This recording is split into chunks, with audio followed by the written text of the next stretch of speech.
बड़े बड़े सीईओज को मैंने पूछा है, मल्टीनेशनल कंपनीज के सीईओज को, कि the person to whom you are paying more than 10 crore rupees per annum in salary, what do you ask them in their interviews? तो एक बड़े मल्टीनेशनल कंपनी के सीईओ ने मुझे पूछा था कि Swami this is the first time I am asked this, कभी हमने ये नहीं सोचा था। मैंने बोला कि क्योंकि कई एग्जीक्यूटिव्स हैं, उनकी एनुअल तनख्वाह है 50 करोड़ 100 करोड़। मैं जागृत अवस्था में बोल रहा हूँ। ये बहुत बड़ी सॉफ्टवेयर बनाने वाली कंपनी है, ऑरेकल कंपनी है। आप नेट पे जाके ऑरेकल खोलना, एलिसन नाम डालना और उनकी तनख्वाह आप देखना। पिछले 5 साल की उनकी एवरेज तनख्वाह है $400 million per year. Silence. $400 million, $1 million मतलब 65 करोड़ गिन लो, चलो राउंड फिगर 70 करोड़ गिन लो। $1 million is $10 lakh is 7 crore rupees. So 400 million is 2800 crore rupees per annum salary. अब देख लेना, मैं नाम देता हूं, Allison, ELLISON, he is the CEO of Oracle। आप नाम देख लेना। अभी परसों ही आपने सुना होगा सुंदर पिचाई का, गूगल के सीईओ, पर डे की सैलरी 3.5 करोड़। परसों ही न्यूज थे, हाँ 2 दिन पहले न्यूज थे।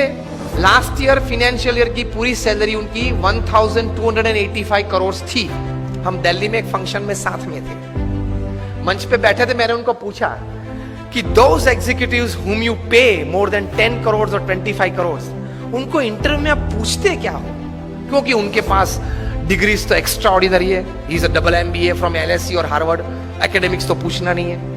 इतनी बड़ी तनख्वाह देते हो तो वो 10-15 साल का अनुभव तो है उसको। 10-15 साल में उसने 50,000 करोड़ 1 लाख करोड़ मैनेज किए हैं, हर साल टर्नओवर किया है। ऐसी कंपनीज में ही बड़ी बड़ी पोजीशंस में वे रहे हैं। तो उनको नेटवर्किंग में पूछना नहीं है, एडमिनिस्ट्रेशन में पूछना नहीं है, HR में पूछना नहीं है, मैनेजमेंट में पूछना नहीं है, ग्रोथ के बारे में आपकी क्या सोच है वो पूछना नहीं है। आप पूछते क्या हो उनको इंटरव्यू? उन्होंने मुझे एक बहुत अच्छी बात बताई कि स्वामी जी, इन कक्षा के लोगों को जिनको हम ये प्रकार की तनख्वाह देते हैं, उनको इंटरव्यू में एक ही प्रश्न पूछते हैं। I was like very surprised. मैंने बोला एक ही प्रश्न पूछते हो कहाँ? और उनका उत्तर वे 20-25 मिनट तक देते हैं, तभी उत्तर पूरा बनता है। That was more surprising. I said, what do you ask?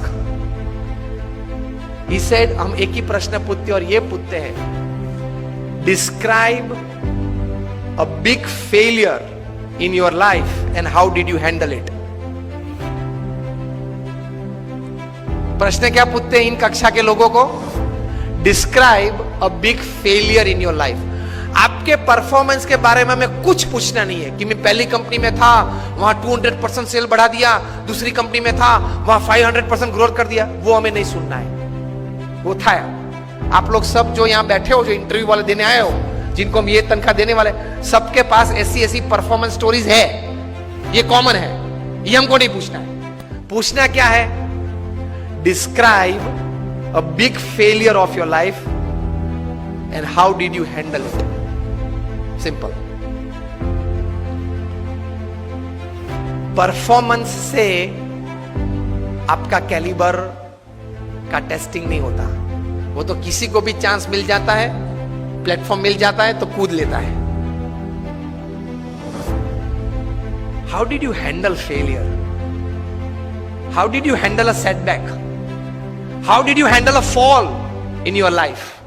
That is important. क्योंकि अब रूटीन में जब हमारी अगर हमने आपको हायर कर लिया, रूटीन में हमारी कंपनी चलती होगी, तो आप तो अच्छा परफॉर्मेंस दिखाई नहीं वाले हो। लेकिन कंपनी में अगर बड़ी आफत आ गई तो आप क्या करोगे वो बताओ। बाकी तो आपकी जगह और कोई भी ये कंपनी चला लेगा। Isn't it a very important question?